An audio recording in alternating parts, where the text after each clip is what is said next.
primer domingo de octubre.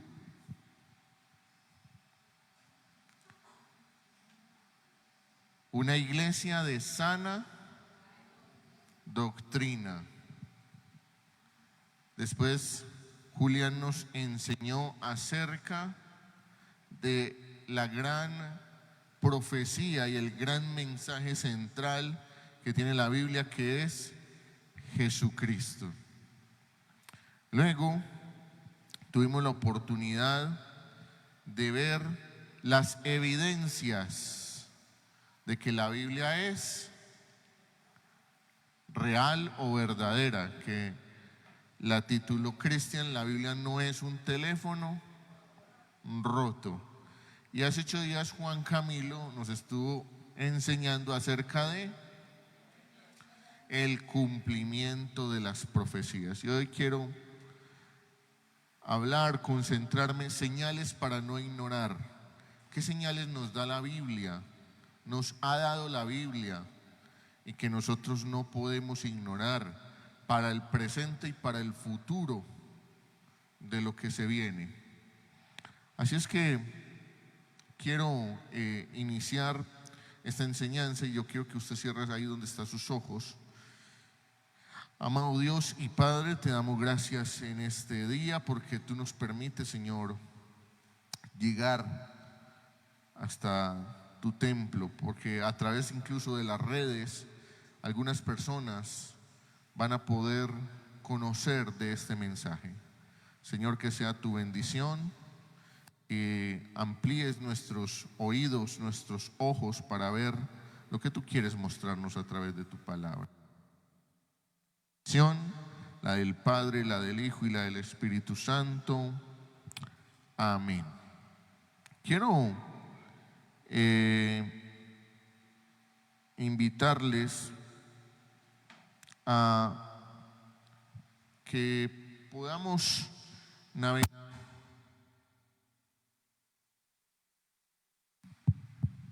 por varios elementos que nos van a permitir conocer algunas señales, como les decía ahorita. Y le voy a pedir por favor a Diego que exacto, gracias. Muy bien, veamos algunas tendencias de las que se está hablando hoy en el mundo y que seguramente usted no ha ignorado porque lo ha visto por las noticias, porque alguien le ha contado, y es cuáles son las señales que marcan nuestro tiempo. El Señor Jesús invitó a sus discípulos a que estuvieran atentos en los tiempos en los que vivían a las señales que habían en aquellos tiempos. Hay una señal indeleble que está marcada, que la conoce el mundo secular como el cambio climático, y es el cambio de la temperatura de la tierra. Básicamente esto lo que nos está diciendo es que el ciclo o más bien el ecosistema terrestre está sufriendo unos cambios importantes, que la tierra hoy es más caliente que hace 50 años, que hace 100 años, que hace 200 años. Y fundamentalmente esto tiene que ver con, dicen los científicos, con la obra del hombre en la tierra, el incremento de industrias, el incremento de las ciudades, de los vehículos, el incremento de la explotación de la tierra, la deforestación, la pérdida de bosques en el mundo, y eso ha significado que la tierra esté cambiando su temperatura. Usted lo puede ver en una ciudad como Medellín. Hace 20 años podría uno decir que la mayor temperatura que uno podía sufrir en Medellín era unos 25, 26 grados. la ciudad de la eterna primavera, clima templado. Pero hoy y hace unos años para acá usted ve que las temperaturas pueden subir a 30 grados, ¿sí? A 31 grados, y cuando está haciendo verano, pero que también cuando hay lluvias, ¿cómo son esas lluvias? Fuertes, torrenciales, ¿sí? Entonces eso hace parte de el cambio climático. Se prevé que a futuro las mareas van a subir y que las ciudades que se encuentran en las costas van a tener algunos problemas de inundación. Esto por el deshielo de los polos que se están calentando y el hielo se está derritiendo. Pero la Biblia, escrita hace más de 2000 años, ya nos narraba que en los tiempos finales iban a haber algunas señales parecidas. Si vemos algunos de esos textos, a los que les gusta tomar nota, no vamos a ir a esos textos por cuestión de tiempo, pero nos encontramos el más conocido de todos, Mateo 24:7. Jesús le está diciendo a sus discípulos que querían preguntar cuándo sucederían estas cosas. Jesús les habló de algunos cambios en la tierra, terremotos, movimientos, y no es descabellado entender que durante los últimos años se ha incrementado el nivel de sismos en el mundo. Y cada vez el clima está más incontrolable. Lo que acaba de pasar en Acapulco es una muestra de ello. Ellos estaban preparados para una tormenta y no fueron capaces de identificar que esa tormenta se volvió un huracán y destruyó toda la ciudad de Acapulco en México. Cambio climático, algo que está sucediendo, no es que va a suceder, ya está ocurriendo. En Isaías nos habla acerca del envejecimiento de la tierra. Y digamos que eso se alinea con lo que han planteado algunos físicos de cómo está cambiando el núcleo de la tierra a raíz ya de los años que está llevando rodando y que ha sido acelerado por el mal uso del hombre. Recordemos que en la Biblia Dios le dio una tarea al hombre: administrar la tierra y ¿qué?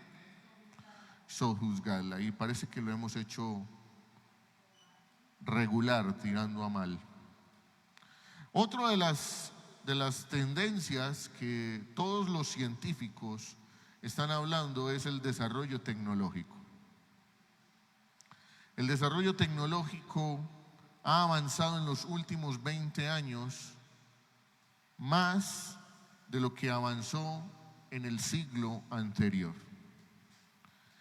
La primera gran revolución industrial, nos tenemos que remitir por allá a los años 1800 con la creación del ferrocarril, la locomotora, y a partir de ahí el hombre fue capaz de transportar grandes cantidades de personas y mercancías. Se dice que esa es la primera revolución industrial, pero hoy vamos en la cuarta revolución industrial.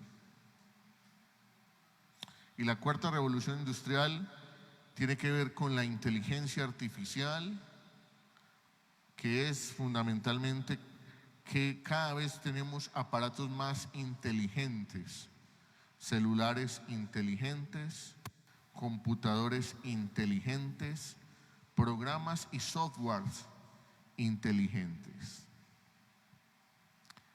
Y creo que algunos que han alcanzado a jugar, sobre todo los más jóvenes, jóvenes así como yo,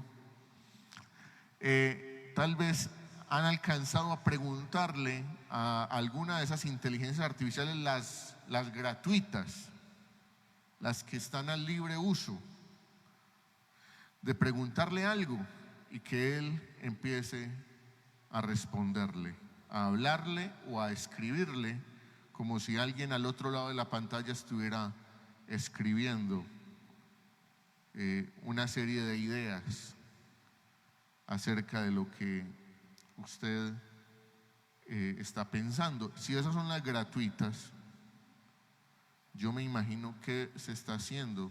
Y hubo hace poco un convenio o un acuerdo entre países en detener la inteligencia artificial, en detener ese avance, porque no sabemos a dónde va a llegar. Es decir,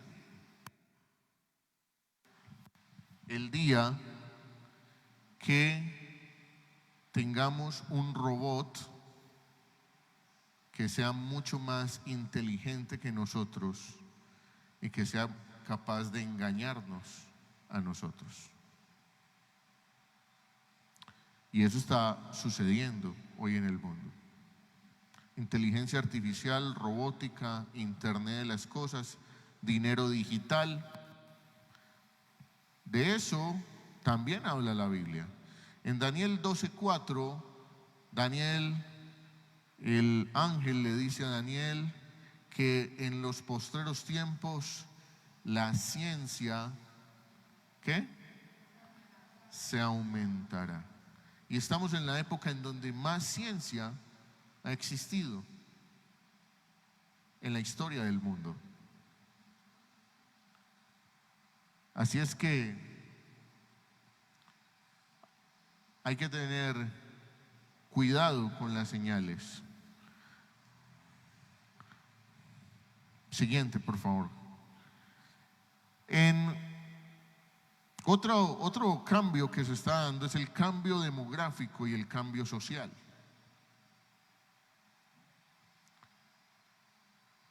La Biblia también nos habla de esto. Y el cambio demográfico es cómo la gente, digamos que hay varios fenómenos. Primer fenómeno, el envejecimiento de la población mundial. Se cree que proyecciones entre el 2040 y el 2050, dicen que la mayor cantidad de personas que vivirán o viviremos en esos años serán adultos y adultos mayores.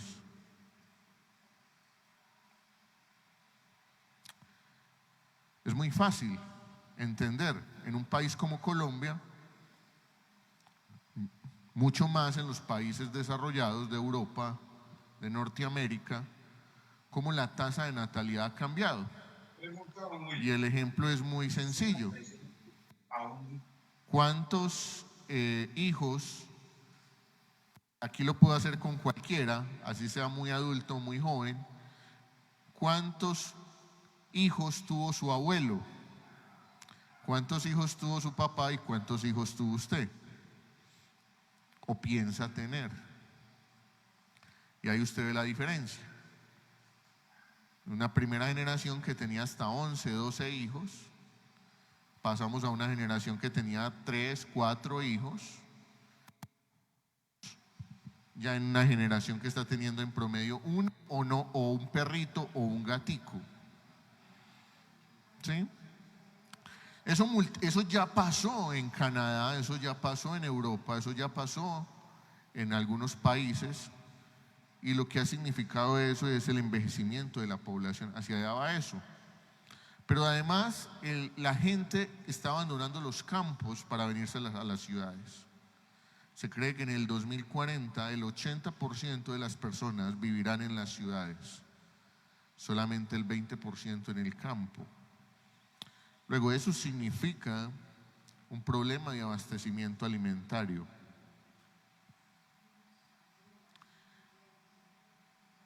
Y si queremos meter todavía más cambios, la globalización nos ha traído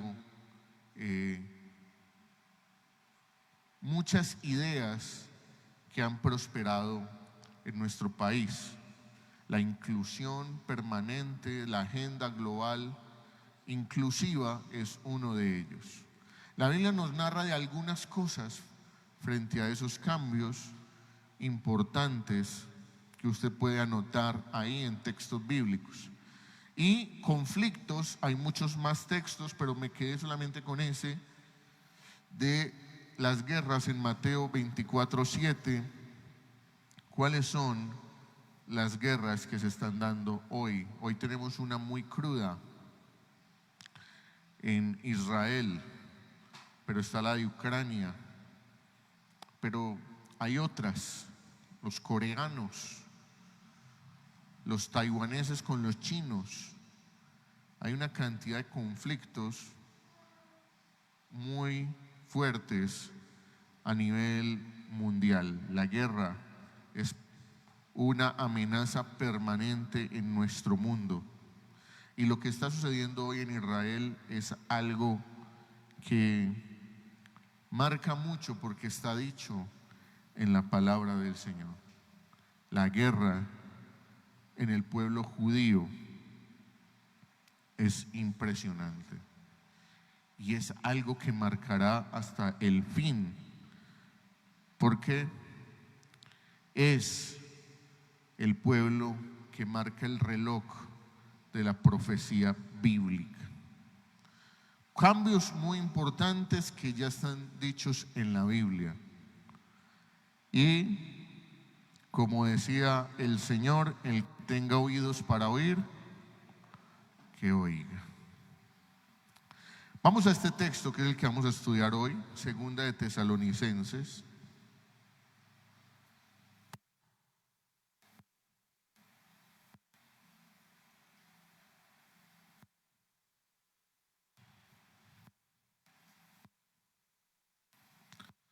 Segunda de Tesalonicenses, capítulo 2.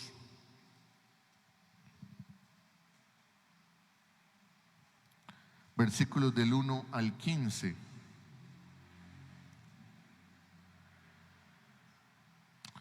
Y vamos a ir leyendo algunas porciones. Quiero, para irlo desagregando, quiero que leamos en esta inicial, versículo 1, 2 y 3. ¿Lo tenemos? Amén por los que se han puesto de pie.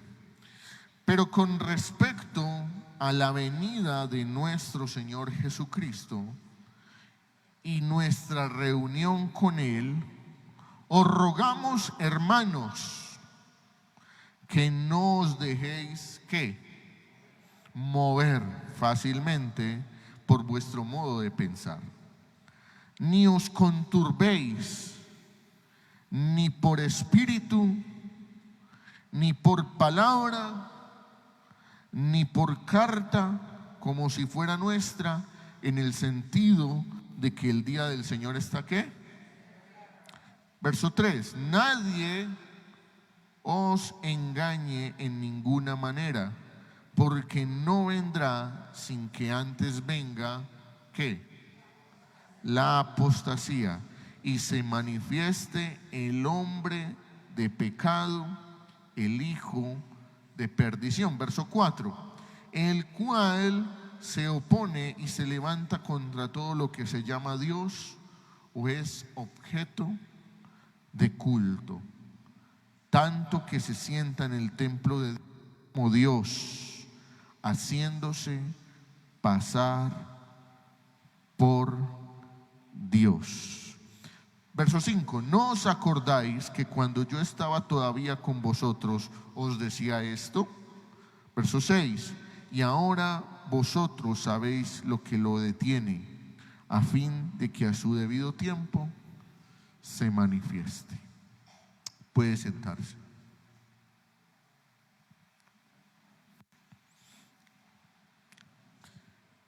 Y vamos a desagregar un poco este texto.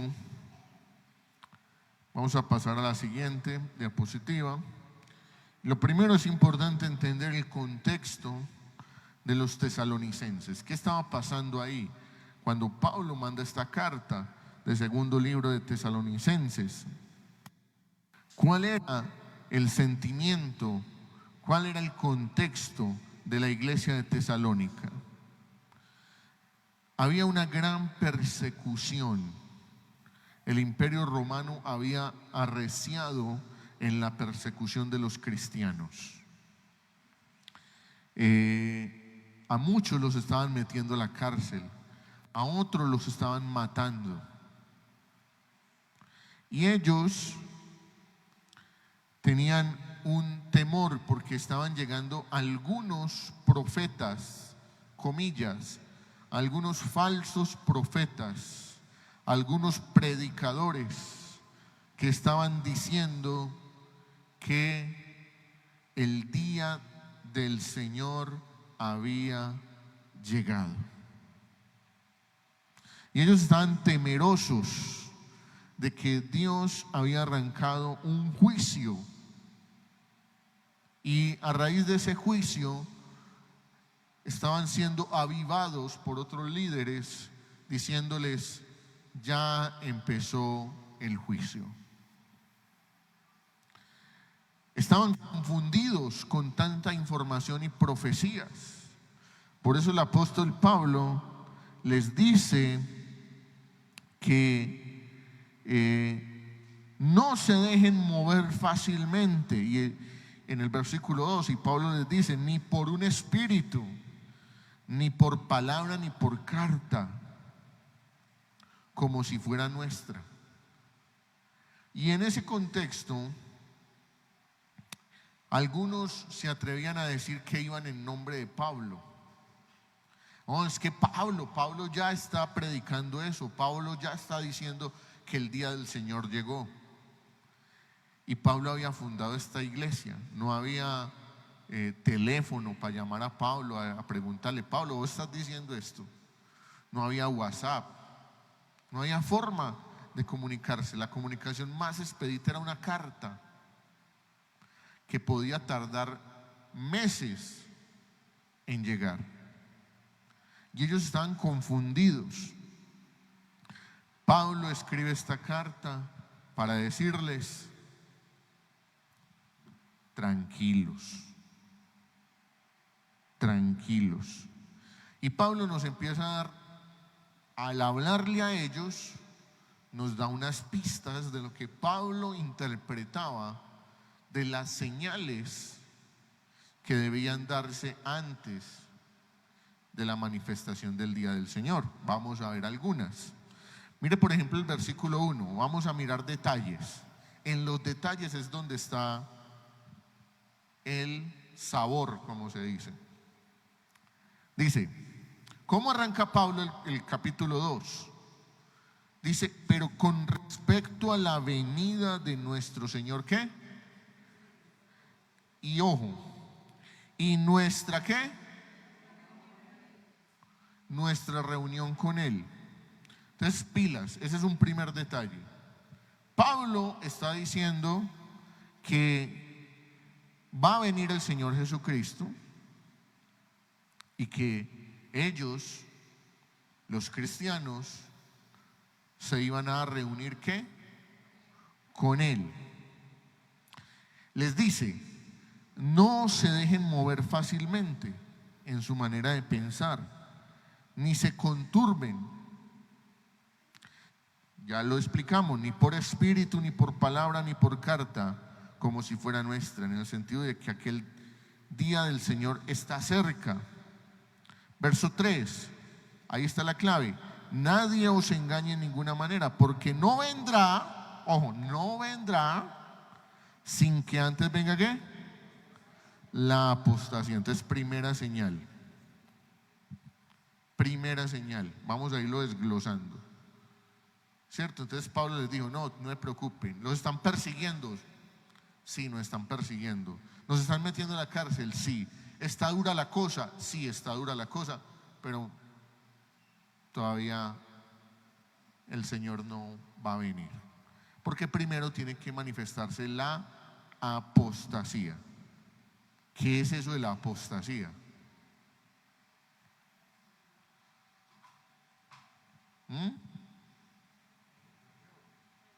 La apostasía es renunciar a la fe cristiana. Un apóstata es aquel que antes creía y ahora ¿qué? No cree. Eso es lo que lo diferencia de un incrédulo o de un inconverso. El inconverso, el incrédulo, es aquel que nunca ha creído o que no ha creído todavía. El inconverso es que no se ha convertido todavía. Pero el apóstata es aquel que una vez creyó y ahora dice: no creo. Ese es el apóstata, ¿sí?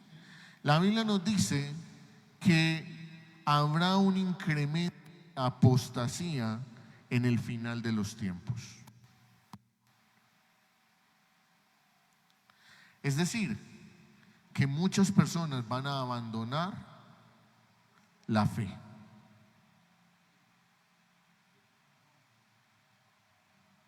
Esa es una señal. Y eso va a suceder antes y después del arrebatamiento. Entonces hay dos cosas que no podemos confundir: el día del Señor y el arrebatamiento. Son dos cosas distintas, ¿sí? Para que no nos confundamos. Cuando hablamos del día del Señor, ¿de qué estamos hablando? Del juicio.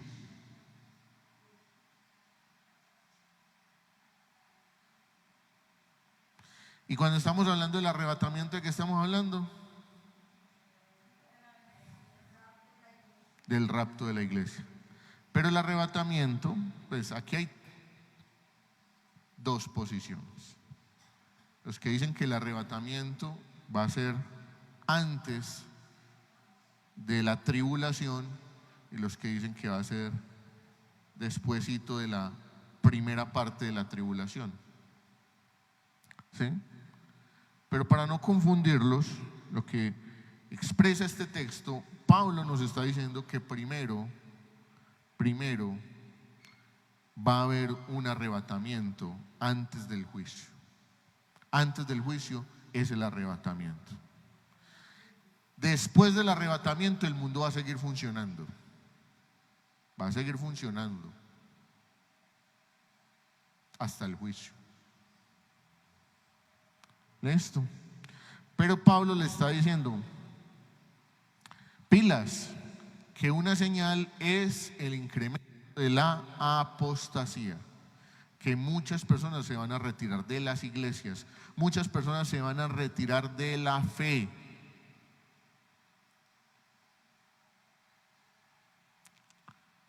A pesar de que decían que antes creían, ahora dicen que no creen. Entonces, lo primero es la apostasía al final de los tiempos. Y cuando la iglesia se vaya, sí que se va a incrementar la apostasía.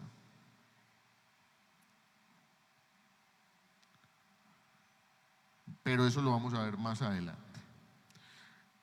Y nos dice, en el mismo versículo 3, dice: antes de que venga la apostasía y se manifieste el hombre de pecado, el hijo de perdición.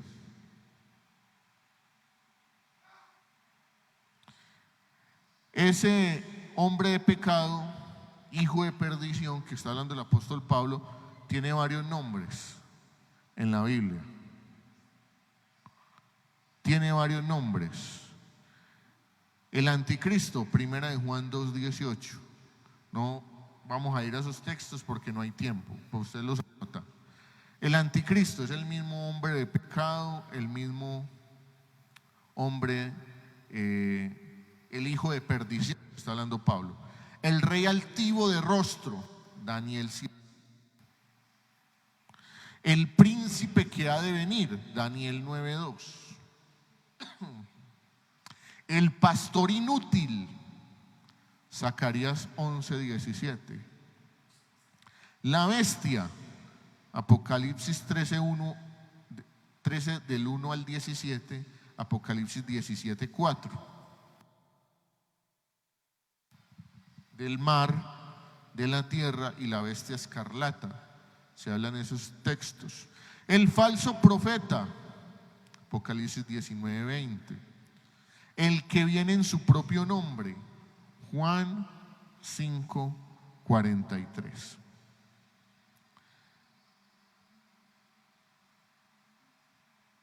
No, devuélvete por favor, Juan Diego, dejémoslo ahí que algunos están anotando. ¿Qué notan ustedes en ese listado de nombres?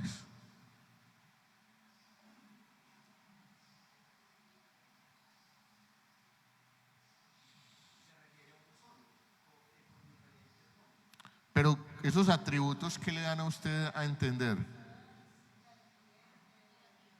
Negativas, pero también hay otra cosa.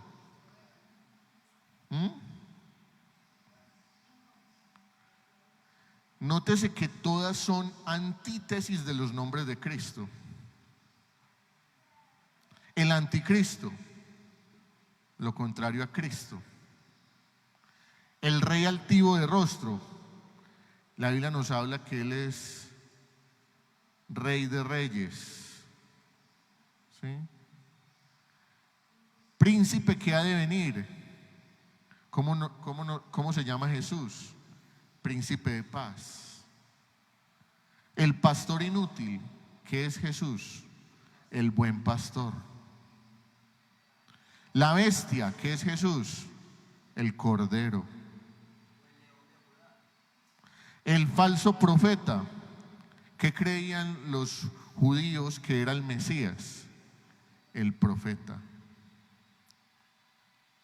El que viene en su propio nombre, ¿en qué nombre vino Jesús? En el nombre del Padre. Este viene en su propio nombre.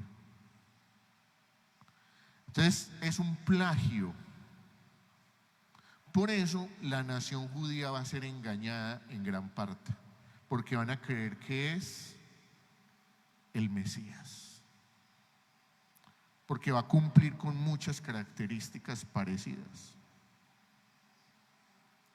Pero es un plagio, es un engaño.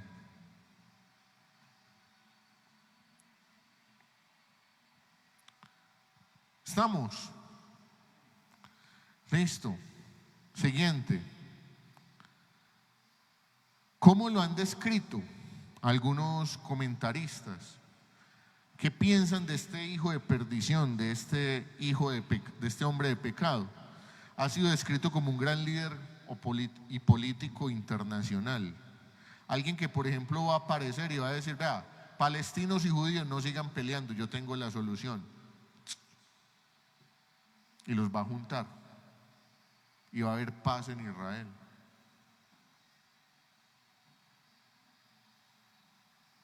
Algo que parece hoy imposible.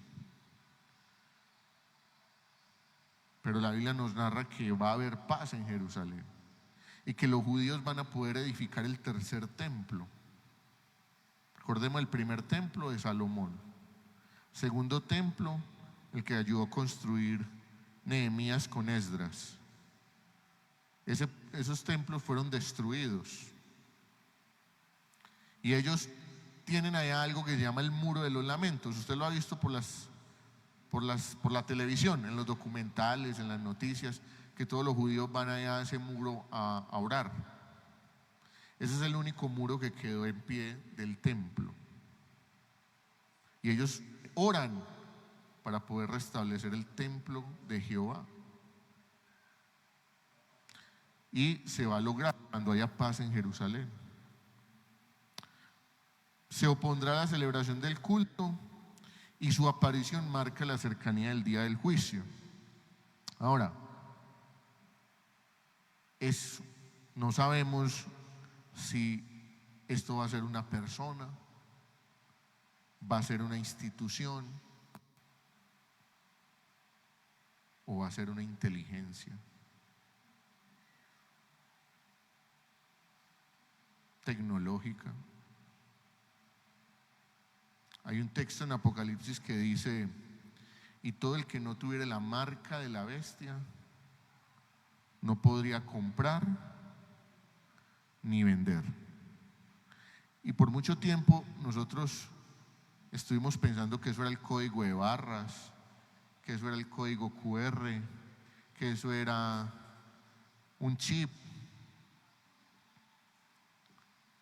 pero puede ser un sistema de información, una gran inteligencia, en donde todos tengamos que tener los datos ahí.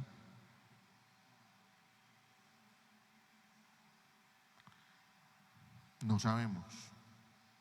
Por eso tenemos que estar alertas a las señales. Siguiente. Dice el versículo 3, si seguimos leyendo, déjemelo ahí, devuélvalo por favor, ahí, que se desconfiguró, se descunchinfló como decimos por ahí. Versículo 3 dice, versículo 4, perdón. Bueno, no, vamos a saltarnos hasta el 6. Y ahora vosotros sabéis lo que lo detiene, a fin de que a su debido tiempo se manifieste. Verso 7, porque ya está en acción el misterio de la inequidad o de la iniquidad, solo que hay quien al presente lo detiene hasta que él a su vez se ha quitado de en medio. ¿Qué o quién es el que lo detiene? Primero, ¿a quién detiene? ¿A quién? A este hijo de perdición, hijo de pecado, anticristo, bestia, como lo quiera poner usted. Momento, Cesarión. ¿Qué o quién es el que lo detiene? Versículo 6 nos dice que lo que lo detiene, como una cosa, ¿cierto? Lo que lo detiene. Y en el otro texto encontramos en el 7, hay quien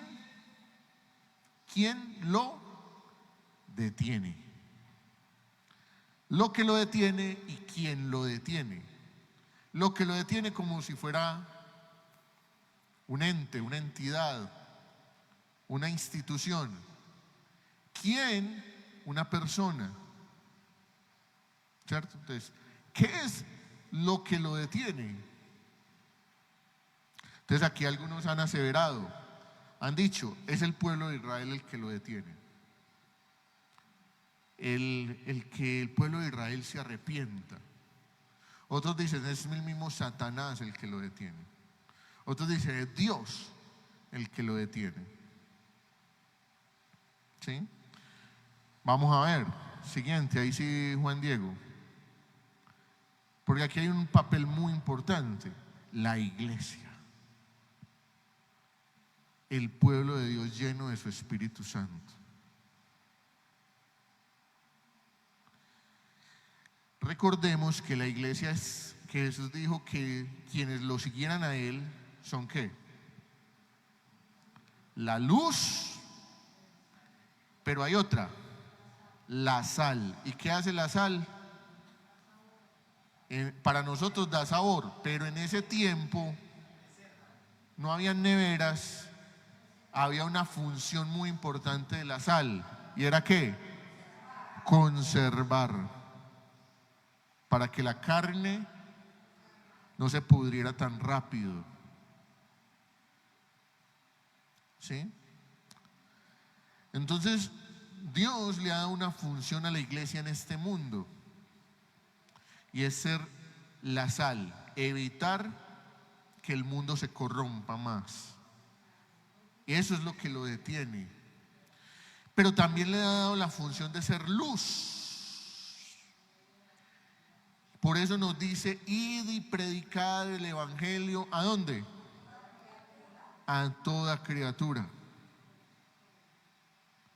Vaya, lleve la luz donde hay oscuridad. Lleve la luz. Y Jesús dijo que vayan y yo estaré con ustedes. ¿Hasta cuándo? Hasta el fin. O sea, un tiempo. Un tiempo. Eso es lo que lo detiene. El tiempo de la gracia. el tiempo de que muchas personas lleguen al arrepentimiento, al conocimiento de la palabra de Dios, y muchos sean rescatados y salvados. Y eso detiene la última semana de la profecía de las 70 semanas. Dale ahí, por favor, Diego. Hay unos textos importantes para leer. Juan 16, 8 al 14. Juan 16, 8 al 14. Ahí hay un texto que vamos a leerlo.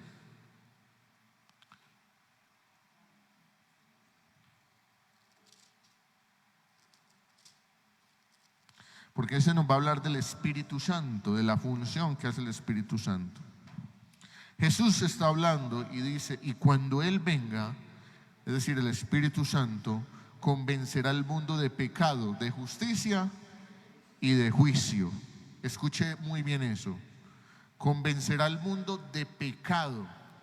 Cuando nosotros decimos, por cuanto todos pecaron, todos necesitamos llegar al arrepentimiento, todos necesitamos decir: Jesús, necesito que me salves.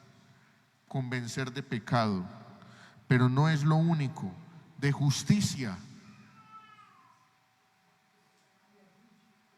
pero también de juicio.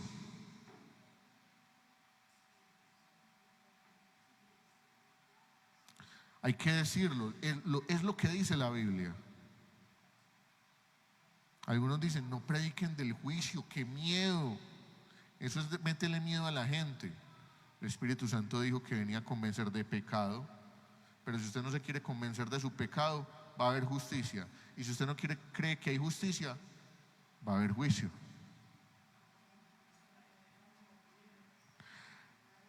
De pecado por cuanto no creen en mí, verso 9. De justicia por cuanto voy al Padre y no me veréis más. Y de juicio por cuanto el príncipe de este mundo ha sido ya juzgado. Aún tengo muchas cosas que deciros, pero ahora no las podéis sobrellevar. Pero cuando venga el Espíritu, Espíritu con E mayúscula, de verdad, Él os guiará a toda la verdad, porque no hablará por su propia cuenta. Ojo. ¿Y qué va a hacer el anticristo? El que viene en su propio nombre. Este no va a hablar por su propia cuenta, sino que hablará todo lo que oyere y os hará saber todas las cosas que habrán de ¿qué? De venir. Él me glorificará porque tomará de lo mío y os lo hará saber. Esa es la labor que está haciendo el Espíritu Santo hoy en la iglesia. Hoy en la iglesia esa es la labor que hace el Espíritu Santo, de guiarnos a la verdad. Y el otro texto es Mateo 5, 13 y 14, que es el del que ya hablamos, donde habla de que somos la luz y la sal. Pero dice el mismo Jesús: pero si la sal se vuelve insípida, será hollada, echada al camino. Es decir, si la sal no sirve para lo que fue diseñada, no hay otra función. Entonces cada creyente, porque no pensemos que la iglesia son estas cuatro paredes, cada creyente es la iglesia, y cada creyente tiene que ser sal y luz. Para eso fue establecido, para eso fuimos establecidos, para ser luz y sal, para hablar a otros de esto. Cuando la iglesia sea quitada, ¿el freno qué? Desaparecerá. Cuando la iglesia sea quitada, el freno desaparecerá, porque con la iglesia se irá también ¿quién?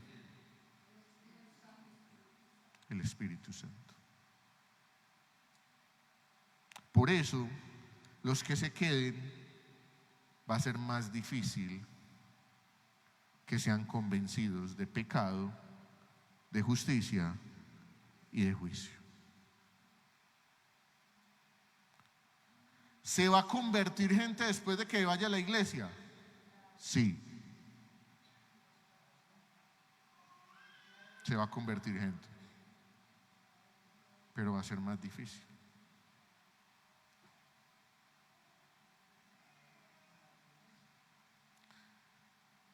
Muy bien, continuemos.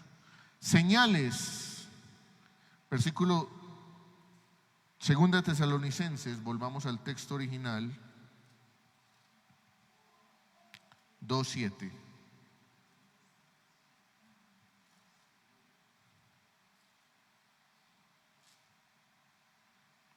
Porque ya está en acción el misterio de la iniquidad. Ya está en acción desde el tiempo de Pablo. Mejor dicho, desde el tiempo de Jesús. Ya está listo. Y esto significa que hay una agenda espiritual que no podemos desconocer.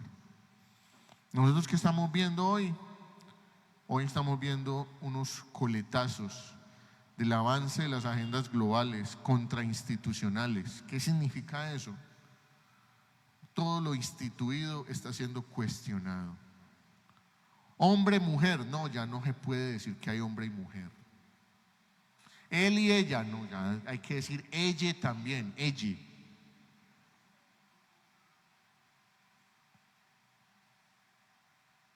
Todo está siendo cuestionado, todo está siendo transformado, cambiado.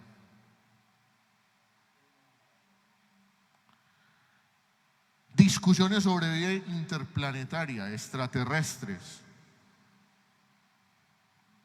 Se ha incrementado esa discusión. Hay vida en otros planetas. Hay discusiones sobre la vida interplanetaria, extraterrestres. Bueno, en el sentido literal, la Biblia sí nos dice que hay extraterrestres. Un ángel es extraterrestre. Dios es extraterrestre, no es de esta tierra. Pero, ¿qué pasaría si esto se descubre?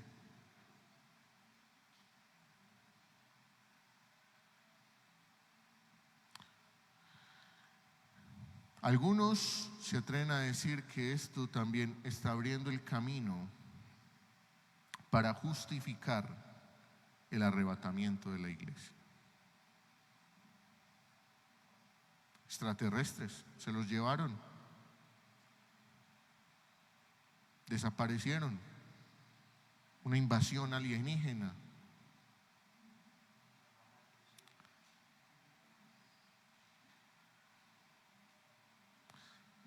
Que empiece a aparecer más en la agenda las manifestaciones demoníacas. No son demonios, son extraterrestres.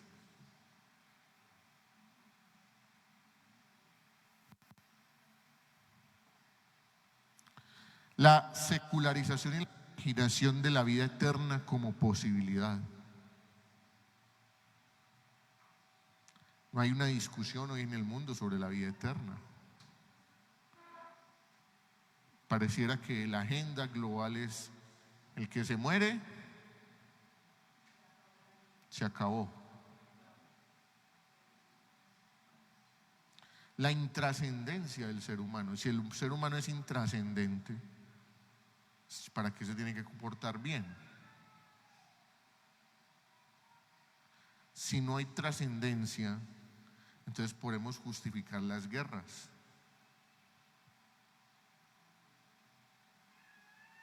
Podemos justificar la inmoralidad sexual si no hay vida después de la muerte. Podemos justificar la el ecumenismo. ¿Qué es el ecumenismo? La mezcla de religiones. Y usted ve mucho eso, lastimosamente. Y tengo que confesar que me da dolor y a veces hasta rabiecita. Cuando uno ve personas que estuvieron, que conocieron de la palabra de Dios, que lideraron, que sirvieron, y uno los ve, tuvieron un problema en la iglesia, X, Y, Z, y uno los ve que se devolvieron. Ya uno los ve haciendo yoga, meditación, y se encuentran con uno, no, yo creo en Dios, ay no, todo lo que me enseñan en la iglesia, eso es muy lindo, Dios es muy lindo. Sí, pero ¿cuál Dios? ¿Cuál Dios?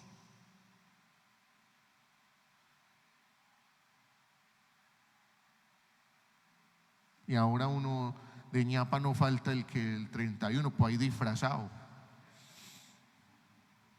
No, pero yo sirvo a Dios. ¿Cuál Dios? Un Dios con D minúscula. Y eso es parte de que la gente dice, yo vivo a Dios como yo creo, como yo pienso, como yo quiero.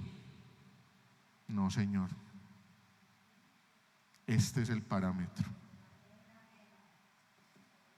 El parámetro no es ni el pastor, ni el líder, ni nadie, ni el papá, ni la mamá. El parámetro es este.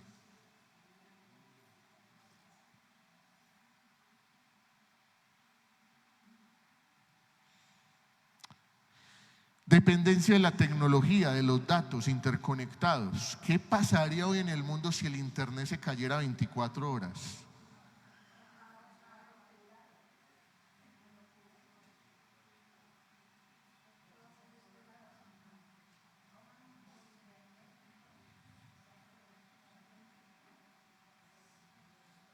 ¿Qué pasaría? Niños llorando porque no pueden entrar a los jueguitos. Los jóvenes sin saber qué hacer porque no pueden escribir WhatsApp.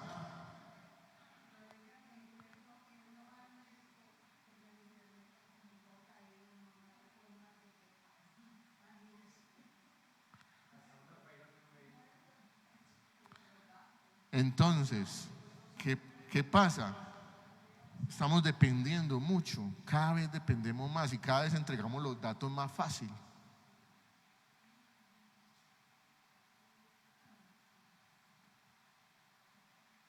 Porque estamos hiperconectados.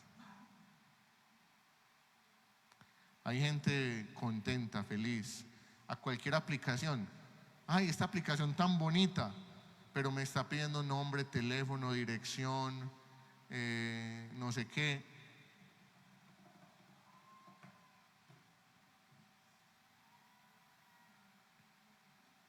Que para poder hacer el TikTok, que para poder hacer no sé qué, que para poder hacer no sé cuántas. Toda la información la estamos entregando. Y estamos hiperconectados.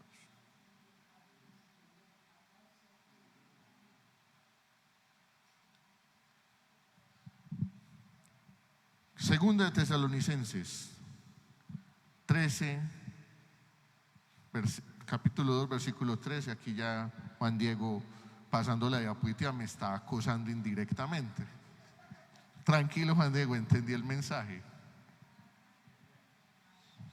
Versículo 13.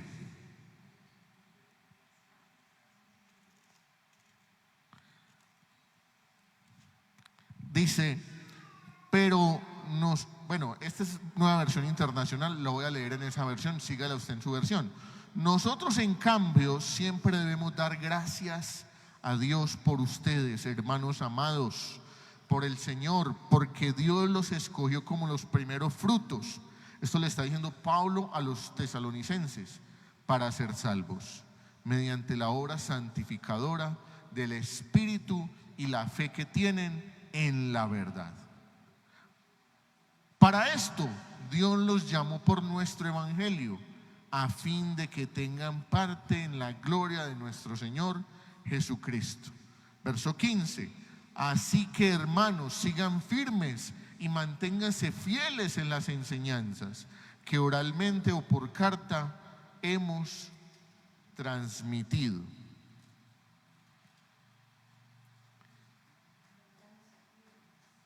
Y en la Reina Valera dice: así que, hermanos, estad firmes y retened la doctrina que habéis aprendido, sea por palabra o por carta nuestra. ¿Qué les está diciendo Pablo? ¿Qué mensaje les está dando Pablo a los tesalonicenses?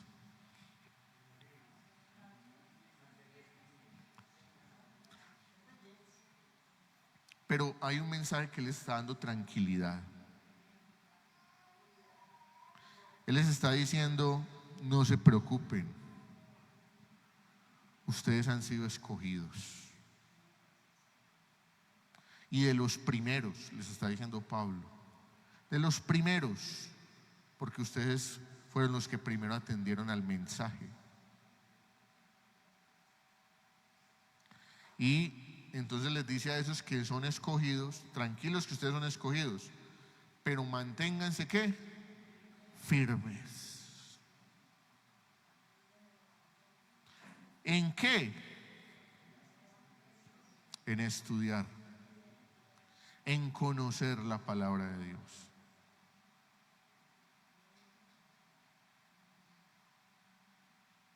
En este fundamento. No se pierdan. No se pierdan.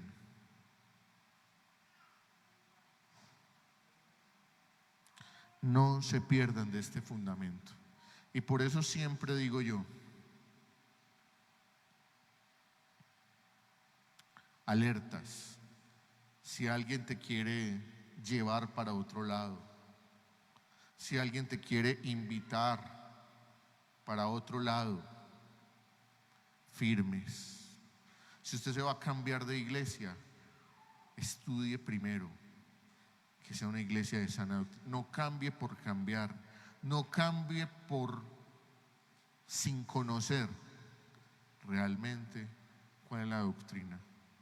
Y aun si esta misma iglesia en algún momento alguien se parara aquí y se desviara de lo que dice esta palabra, no le crean.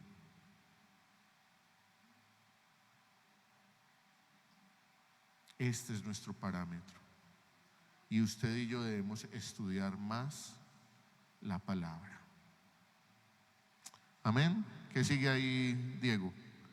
La Biblia, conclusión, es un legado que Dios nos ha dejado muy valioso por su valor histórico. Ya lo vimos en todas estas enseñanzas. Nos permite conocer la muerte y resurrección de Cristo, lo más importante, como el evento principal para nuestra salvación. Pero Él también nos advierte y previene que Él volverá.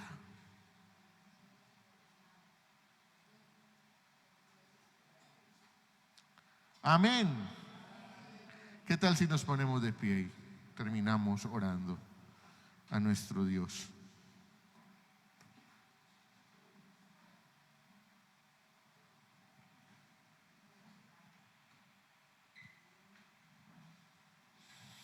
No hay nada, no hay excusa para no dejar que el amor y la gracia de Cristo fluya por nuestra vida. No hay nadie que nos pueda separar del amor de Cristo. Nuestro principal enemigo, ¿sabe cómo se llama? Nosotros mismos. Cuando decidimos abandonar a Cristo, cuando decidimos dar en nuestro corazón, dejar que crezca una raíz de amargura, cuando permitimos que en nuestra vida otros hagan más daño del que realmente pueden hacernos. Pero Cristo está hoy con los brazos abiertos. Aún hay tiempo. Y usted es uno de los que detiene para que muchos otros alcancen el mensaje de salvación. Firmes y adelante, como dice el himno. Firmes y adelante. Amado Dios y Padre eterno, te damos gracias en este día por tu bendición, por el cuidado que tienes de nosotros. Gracias, Señor, porque tú hablas a través de tu palabra, porque tú nos bendices a través de ella y nos dices que estamos en buenas manos, que tú nos tienes guardados, que nos tienes escogidos, no por nuestros méritos, no porque seamos los mejores, no porque aquí estén los más valientes, ni los más inteligentes, ni los más fuertes, sino, Señor, por tu mera gracia y bondad. Antes porque somos débiles, porque somos ingenuos, porque somos tal vez hasta miedosos, tú has decidido escogernos, Señor, y te damos gracias. Te pedimos, Espíritu Santo, que nos ayudes a ser luz y sal. Te pedimos, Espíritu Santo de Dios, que avives en nosotros nuestro querer como el hacer tu buena voluntad.